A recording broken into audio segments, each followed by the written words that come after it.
Jon, I am Unleashed. Welcome to Jason Unleashed. Great to see you. How's it going?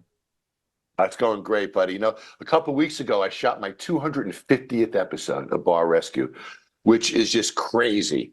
So we're doing great, going strong, still getting those hugs every week. Still getting those hugs. 250 episodes, Jon. Season 9 just premiered.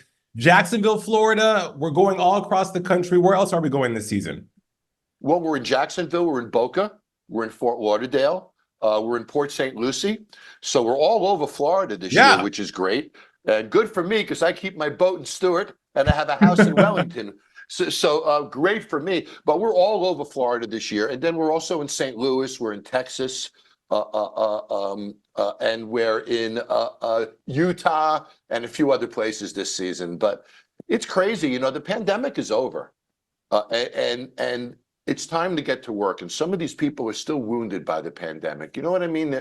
They're in debt and they've got to dig themselves out. And some of them need a little stiff kick, if you know what I mean, to get going again. Hey, we could all use They get it this year. They get it this year. We could all use a stiff kick in the butt from you, Jon. You mentioned that these people are trying to come back from the pandemic, which affected the globe in a myriad of different ways. And for 9 seasons, you've been able to meet people where they're at in their business. And as you know, as a business owner and as someone who has been doing this for over 40 years, when a sole proprietor or a small business or a business owner embarks on that journey of business, it's a labor of love. It's emotional, it's sacrificial. When the cameras stop rolling, Jon, and you're able to connect with these people on a human level and have conversations with them, what do they reveal to you? What is their struggle? It's interesting. First of all, I don't spend any time with them off camera. Okay. Everything I do has cameras running because I want to tell the entire story. And if they tell me something off camera that's pertinent, I don't have it. So everything I do with them is on camera when we're there. Businesses can break your wallet, but businesses can also break your family. Yeah. And this season, you see that so evidently that these families are broken. Think about this. They come out of the pandemic, they're in debt, they're behind on their rent, behind on their taxes, right? They can't find employees. The inflation is killing them. They're struggling to make a profit every month, and they don't even have the employees to pull it off. It's a challenge today. So you got to make good decisions or you're in trouble. You got to have a lot of motivation and positive energy or you're in trouble.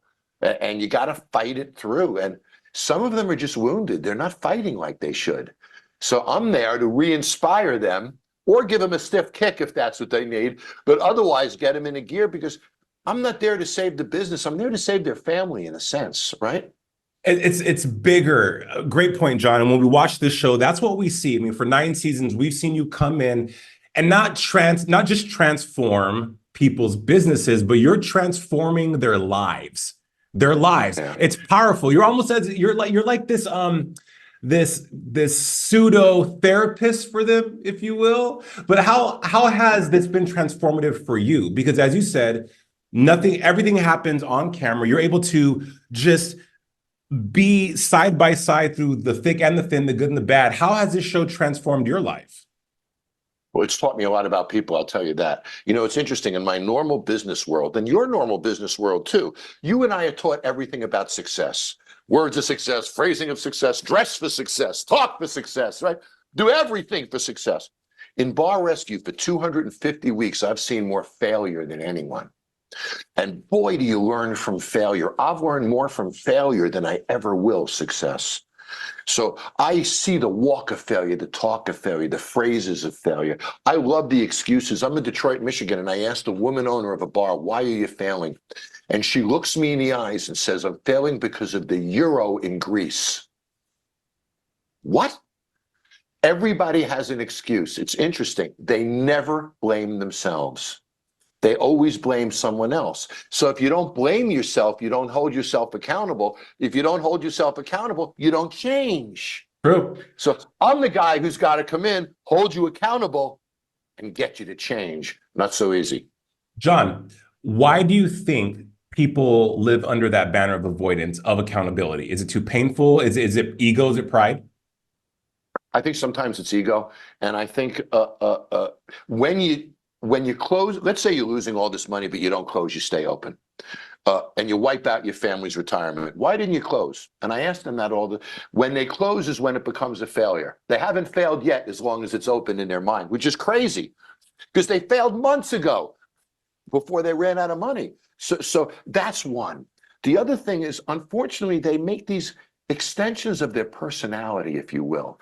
And it's almost like if I say that blue wall is ugly, I'm like saying you're ugly. I'm not saying you're ugly. It's a freaking wall, man. Come on. It's not your son or your daughter. So I build and sell businesses all the time. I have no emotional connection to any of them. They're not my family. They're not my daughter. So sometimes they're just too connected to it to see, the forest from the trees.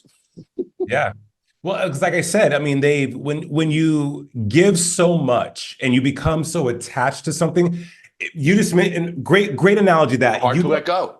Right. It's hard to let go. I mean, like you said, they're not a family member. They're not a walking, living, human, breathing thing or animal, but yet there is a massive emotional attachment to that. And rightfully so, because like I said, it's a labor of love. You are pouring unrelentingly into this thing, but here you are to help them see that it can be more than just that emotional state of being. You have some friends coming along this season too. Danny Trejo. Who else is stopping by?